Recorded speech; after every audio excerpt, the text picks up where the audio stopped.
না না, এ তো স্বাভাবিক মানুষের আবেগের বহিঃপ্রকাশ, এবং তার মধ্যে আমার মেয়ের মতো মেয়েরাও আছে, আমার বোনের মতো মেয়েরাও আছে, আমার মায়েরাও আছে।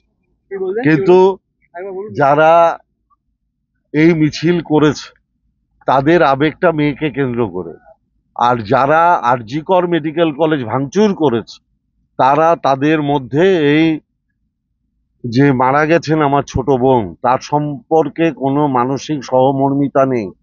এরা এই মৃত্যুটাকে রাজনৈতিকভাবে ব্যবহার করার চেষ্টা করছে। আমি এদের ধিক্কার জানাই।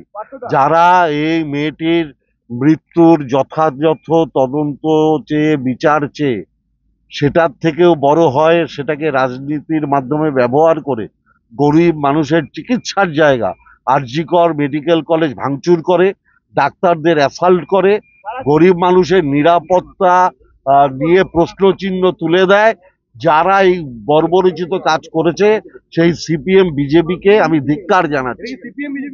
100% একদম নেতৃত্বে যারা আছে তাদের সব পরিচিত সিপিএম বিজেপির মুখ। কিন্তু বিরোধীরা অভিযোগ করছে তৃণমূলই এটা করেছে। এগুলো তো সবাই জানে, যারা করেছে তাদের ধিক্কার জানাই।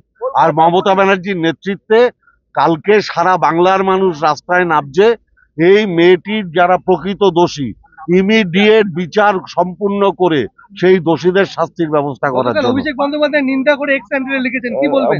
বলছি তো, অভিষেক বন্দ্যোপাধ্যায় প্রথম দিন বলেছেন 10 তারিখ, অভিষেক বন্দ্যোপাধ্যায় 10 তারিখ ডেট কোট করে বলছে, যে বলেছেন কেন্দ্রীয় সরকারের উচিত বিল আনা যাতে 10 দিনের মধ্যে এই সমস্ত খুনি এবং ধর্ষক যারা এই বিচার ব্যবস্থাটা যেন সম্পূর্ণ করা হয়।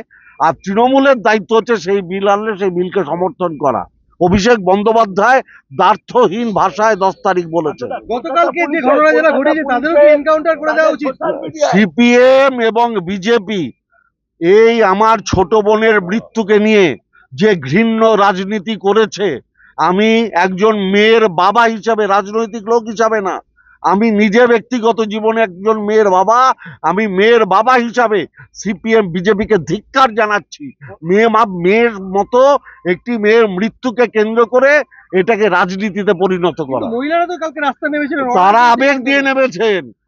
আবেগ দিয়ে নেমেছেন, তারা কোনো রাজনৈতিক দলের নয়, তাদের আবেগকে সম্মান জানাই। তারা মমতা ব্যানার্জির বিরুদ্ধে প্রতিবাদ জানাতে রাস্তায় নামেনি, তারা রাস্তায় নেমেছিল যাতে কোনো মেয়েদের উপর এই ধরনের অত্যাচার না হয়।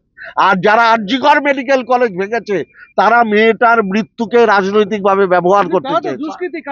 তাদের সিপিএম সব সিপিএম বিজেপির লোক, ও সব সিপিএম বিজেপির লোক। সোশ্যাল মিডিয়ায় বলেছে বিশেষ একটি দল।